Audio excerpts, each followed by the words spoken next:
Kia ora everyone and welcome back to our channel, my Kiwinoy fam. If this is your first time in our channel, then please don't forget to click the subscribe button, hit the bell so you don't miss any of our videos.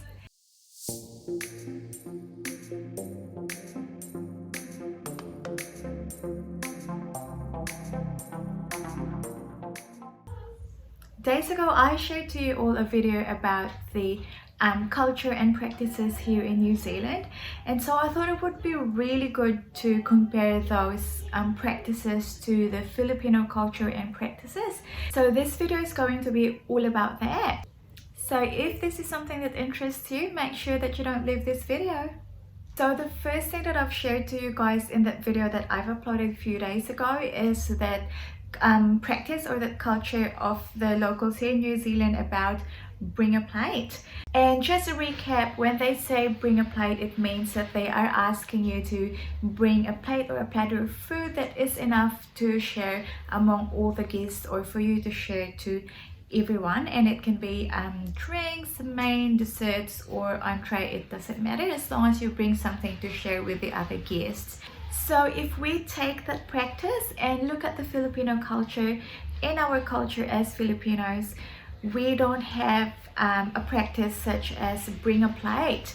Normally when you go to a party or a event or any special occasion that you've been invited to, you don't normally bring a plate or a platter of food to share with the other guests or to add to the food that is being served to that event or to that party. But rather you would always bring a present for the host instead of a platter of food to share with the other guests. So that is for our culture. And the other thing that I've shared to you guys in that video is that here in New Zealand, when you go to a party or an event or in a special occasion, more often than not there is a time frame for the party, especially for kids parties. Let's say the party starts at 12 and ends at 4. In the Philippines, there's no such thing as a definite time for the party to end. So the party stops when you have no more guests or when all of your guests already left. It doesn't matter if it's like 3 in the morning. It doesn't matter if it's like 3 in the morning. So my advice to you guys is that if you have a Filipino neighbor and they're having a party, then brace yourself to be hearing that karaoke going until about midnight or even past midnight, because that's how we do it. There is no such thing as the party ends at this time. And also when you're invited to a Filipino party, it doesn't matter if you turn up late as long as you turn up, because then again there's no definite time for the end of the party, so you can stay for as long as you want, as opposed to the practice here in New Zealand wherein there is a set time frame for a party, like I said, especially if it's a kid's birthday party. And the last thing that I've shared on that video about parties, events and occasions is that when you are invited to, let's say, celebrate with someone for their party or any special event or milestone in their life and you were invited to eat out, it doesn't mean that they are going to shout your dinner or your lunch or your drinks. You must be prepared and you will be paying for your own. As opposed to the Filipino culture, if you are the birthday celebrant, for example, and you invite people to eat out, then you are expected to pay for everyone, and this includes drinks as well. And that's our culture. Whoever is the celebrant will be shouting the food and drinks for everyone that has been invited. Unless that party was organized by someone else for you, then you are not expected to pay for everyone. But otherwise you are expected to pay for everyone, which makes it very expensive to be celebrating or having a birthday party in a restaurant or eating out, which is also why most Filipino parties are being held at home.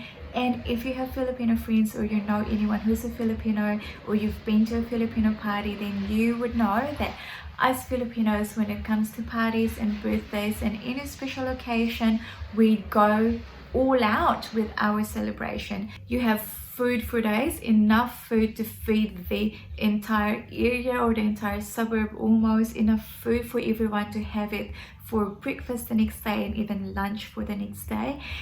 And again, we do not expect anyone to be bringing food with them.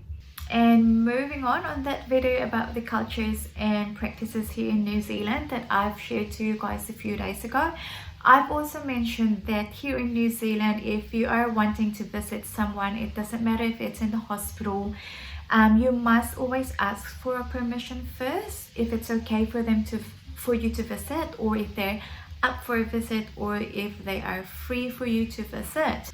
Whereas for us Filipinos, if you feel like visiting your friends or family, and even if it's in the hospital, we don't generally ask permission, or we don't generally give them a heads up if we can visit. We just go and visit them and just be like, surprise, we're here. And also for us Filipinos, unlike here in New Zealand, wherein when you go to someone's house, you would generally ask if there is anything that you could bring for them, or if there's anything that they would want you to bring.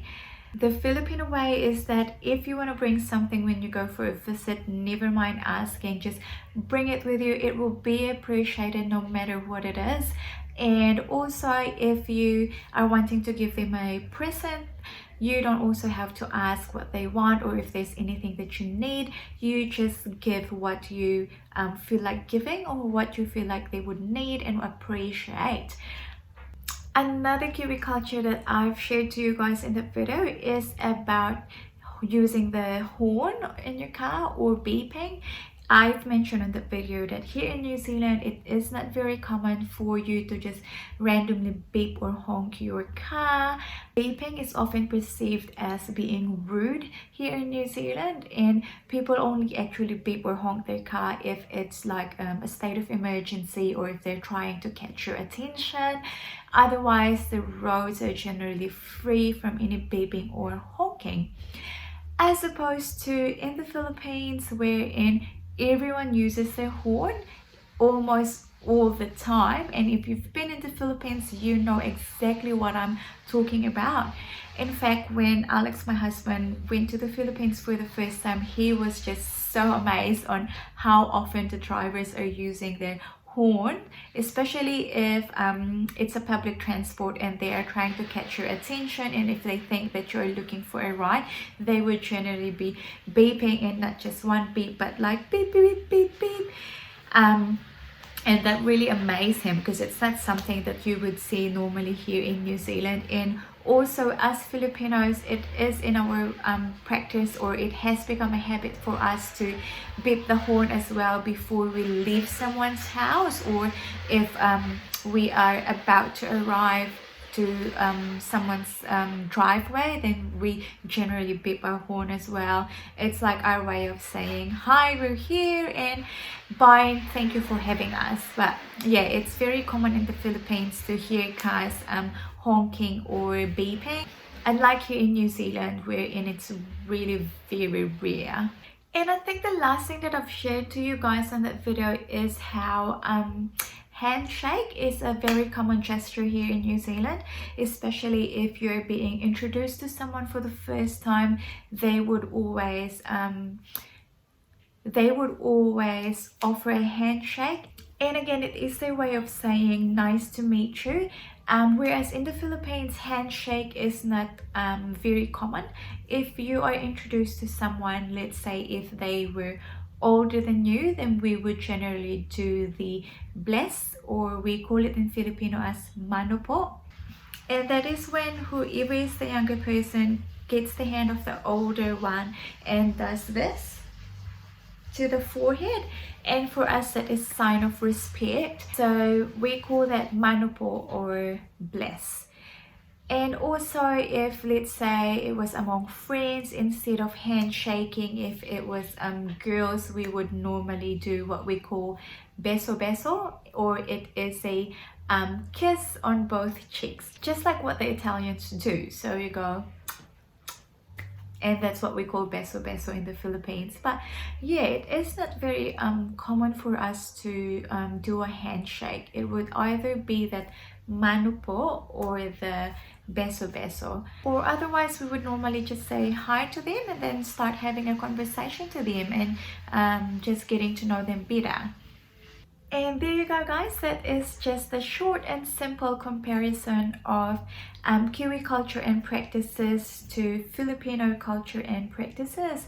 If you do want to see more comparison of the two cultures, then please feel free to say so down at the comment box. And also if you like this video, then please don't forget to give it a thumbs up, share it to your family and friends, and of course if you haven't done it yet, then please don't forget to click the subscribe button as well.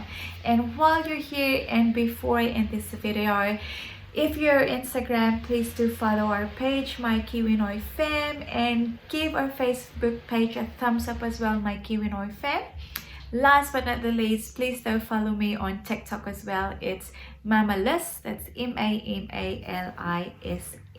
so that we'll get to see more of each other, not just on YouTube but on different social media platforms as well. It's gonna be alright.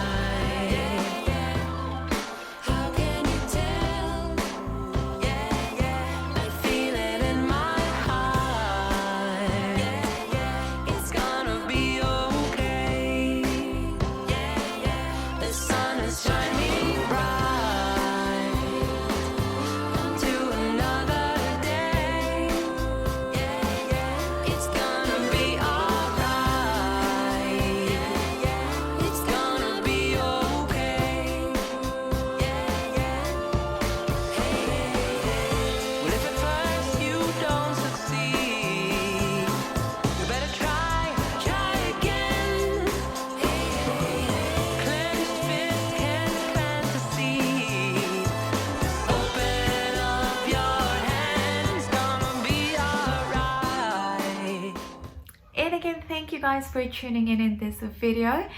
Before you leave, please do remember that this video wasn't intended to compare the two cultures to see which one is better or to see which one is more superior. My intention in doing this comparison is just to show you guys the difference between the two, and also to reiterate the importance of knowing and being familiar with the culture and practices of New Zealand if and when you come over here, because again they are very different and you don't want to step on the wrong foot when you are on a different country. And I think I will end this video here. Again, thank you so much for tuning in. We'll see you on our next video. Bye.